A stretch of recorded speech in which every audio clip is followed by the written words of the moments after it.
చూస్ country delight, live better. ఇప్పుడే country delight యాప్ని download చేసుకోండి.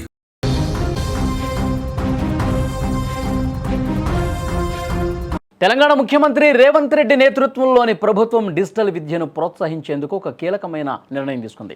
రాష్ట్రంలోని ప్రభుత్వ పాఠశాలలకు ఇంటర్నెట్ కనెక్టివిటీ అందించడం ద్వారా విద్యార్థులకు ఆధునిక సాంకేతిక బోధనను అందుబాటులోకి తీసుకురావాలని లక్ష్యంగా పెట్టుకుంది. అందుకోసం రాష్ట్ర వ్యాప్తంగా 22,000కు పైగా ప్రభుత్వ పాఠశాలలకు ఉచితంగా ఇంటర్నెట్ సౌకర్యం కల్పించాలని నిర్ణయించింది. పాఠశాలల్లో డిజిటల్ బోధన, ఆర్టిఫిషియల్ ఇంటెలిజెన్స్ ఆధారిత విద్యా పద్ధతులు, ఇంకా ఆన్లైన్ కంటెంట్ను సమర్థవంతంగా వినియోగించుకునే లక్ష్యంతో ఈ భారీ ప్రాజెక్టు అమలు చేయనున్నారు. ఈ డిజిటల్ కనెక్టివిటీ లక్ష్యాన్ని సాధించడానికి విద్యాశాఖ 2 ప్రధాన సంస్థలు BSNL, T-Fiberతో పాఠశాల విద్యాశాఖ అధికారులు ఒప్పందం చేసుకున్నారు. ఈ భాగస్వామ్యం ద్వారా పట్టణాలు, పల్లెలు అనే తేడా లేకుండా రాష్ట్రంలోని ప్రతి ప్రభుత్వ పాఠశాలకు నాణ్యమైన ఇంటర్నెట్ సేవలు అందేలా ప్రభుత్వం చర్యలు తీసుకుంటోంది. ఇంత పెద్ద ప్రాజెక్టును సజావుగా పూర్తి చేయడానికి ఇంటర్నెట్ కనెక్షన్ల ఏర్పాటును 2 దశల్లో అమలు చేయాలని ప్రణాళిక రూపొందించారు.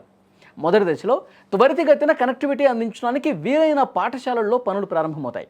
10,342 పాఠశాలలకు కనెక్షన్లు ఇస్తారు. ఇందులో 5,342 స్కూళ్లకు BSNL, మిగిలిన 5,000 స్కూళ్లకు T-Fiber ఉచితంగా ఇంటర్నెట్ సేవలు అందిస్తుంది. BSNL ఇప్పటికే 1000 పాఠశాలల్లో కనెక్షన్ల ఏర్పాటును పూర్తి చేసింది. ఇక రెండో విడతలో మిగిలిన 12,388 పాఠశాలలకు ఇంటర్నెట్ సౌకర్యం కల్పిస్తారు.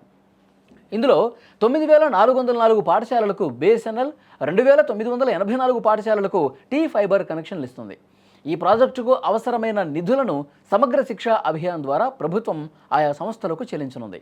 వాస్తవానికి రాష్ట్రంలో 2025-26 విద్యా సంవత్సరం నుంచే పలు ఫౌండేషన్స్ సహకారంతో డిజిటల్ తరగతులు ప్రారంభమైనప్పటికీ ఇంటర్నెట్ సౌకర్యం లేకపోవడంతో అవి పూర్తి స్థాయిలో విద్యార్థులకు చేరలేదు.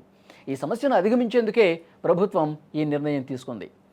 ఈ ప్రతిష్టాత్మక ప్రాజెక్టు అమలుకు అవసరమైన నిధులను సమగ్ర శిక్ష నిధుల నుంచి కేటాయించారు. రేవంత్ సర్కార్ తీసుకున్న నిర్ణయం తెలంగాణ విద్యా వ్యవస్థలో డిజిటల్ విప్లవానికి నాంది పలికినట్లయింది. ఇంటర్నెట్ కనెక్టివిటీతో ప్రభుత్వ పాఠశాలలు, కార్పొరేట్ పాఠశాలలకు ఏమాత్రం తీసిపోకుండా ఆధునిక విద్యా బోధనను అందించడానికి సిద్ధమవుతున్నాయి.